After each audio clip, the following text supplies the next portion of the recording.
Bonjour très cher co-créateur, je suis très heureuse de te retrouver aujourd'hui et je te propose de démarrer tout de suite si tu veux bien avec comme thème le curseur. Tu vas découvrir un outil avec lequel tu vis déjà sans t'en rendre compte. Maintenant que tu as compris la parabole de la corde émotionnelle, nous allons aller encore un petit peu plus loin parce qu'il y a quelque chose de fondamental. Tu dois réaliser et conscientiser dès à présent. Ce n'est pas seulement que tu te déplaces sur cette corde émotionnelle, mais c'est que tu tiens ton propre curseur, celui qui te permet d'aller d'une émotion à une autre. Oui, c'est toi, c'est pas les autres, c'est pas les situations, c'est pas le hasard, c'est simplement toi. Le problème est que la plupart du temps, tu n'en es pas conscient. Alors, ce qu'il se passe est que tu laisses l'extérieur décider à ta place. Comme par exemple, lorsqu'une personne te parle mal, ou lorsque tu vis une situation qui te déstabilise, ou encore lorsque quelqu'un t'ignore, ou tant d'autres situations, eh bien ton curseur se déplace par toutes les émotions pour terminer sur la peur. Et toi, tu crois que c'est normal d'être influencé comme cela, sans assise intérieure? Tu crois que c'est automatique puisque souvent tu vis dans ce monde automatique justement. Tu crois que tu n'as pas le choix puisque tes schémas se répètent inlassablement, mais en réalité, tu es tout simplement en train de donner ton propre pouvoir à l'extérieur. Et je vais te donner un exemple pour illustrer ce propos. Imagine que quelqu'un te fait une remarque. Et lorsque tu es inconscient, tu réagis directement. Tu te fermes ou tu te vexes et tu te fâches. Ton curseur glisse en direction de toutes les émotions négatives pour terminer sur la peur. Maintenant, avec la même situation, mais en étant conscient. Alors, tu prendras une seconde sur cette situation, tu observeras ton ressenti et tu te diras: est-ce que je laisse cette situation décider pour moi ou est-ce que je choisis mon positionnement intérieur? Et là, tout change bien évidemment, parce que tu as créé un espace entre ce qui t'arrive et la manière dont tu réagis. Et dans cet espace, il y a ton pouvoir. Comprends bien cela. Tu ne contrôles pas toujours ce qui t'arrive, mais tu peux apprendre à choisir comment tu te positionnes face au moment vécu. Et ça, c'est une compétence, c'est une ressource. C'est ta ressource. Tu peux la développer au fur et à mesure. Au début, tu vas certainement oublier de prendre ce recul.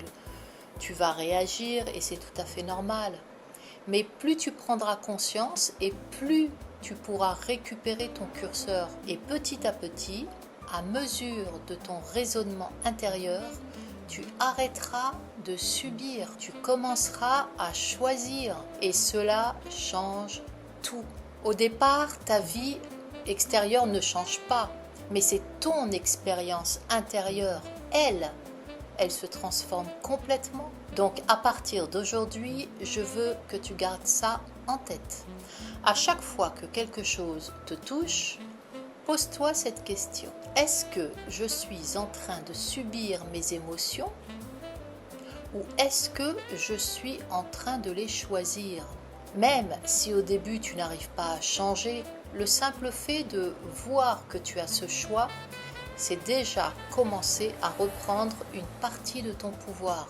Soit tu décides de ton état intérieur, ou soit c'est le monde qui le fera à ta place. On est en train de construire quelque chose de très fort aujourd'hui. Tu viens de voir que tu peux reprendre le contrôle de ton ressenti intérieur et c'est très important. Ce n'est pas un résultat immédiat. Tu ne vas pas tout changer en un jour.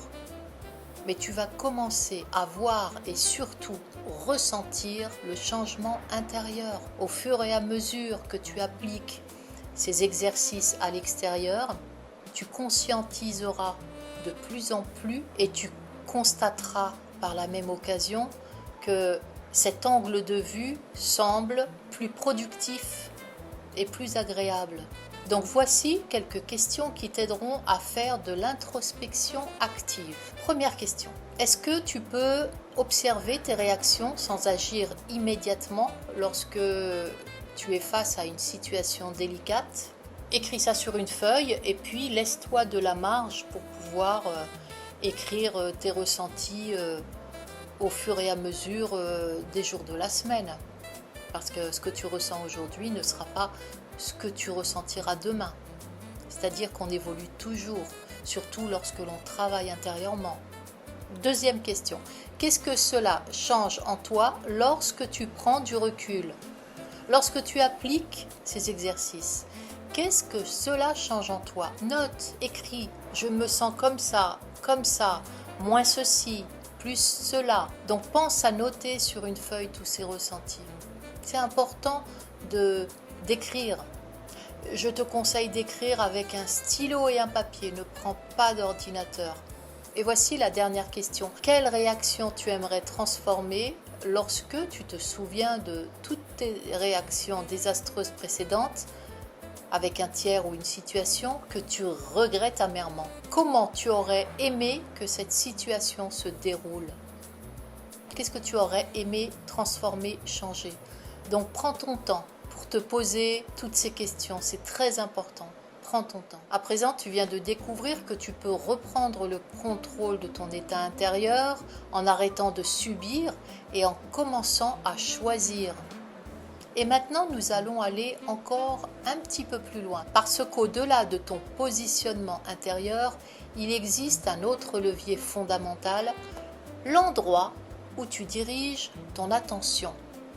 Et tu vas voir que cela change absolument tout dans ta réalité. Alors, je te félicite pour ta progression. À très bientôt. Bonne journée. Au revoir.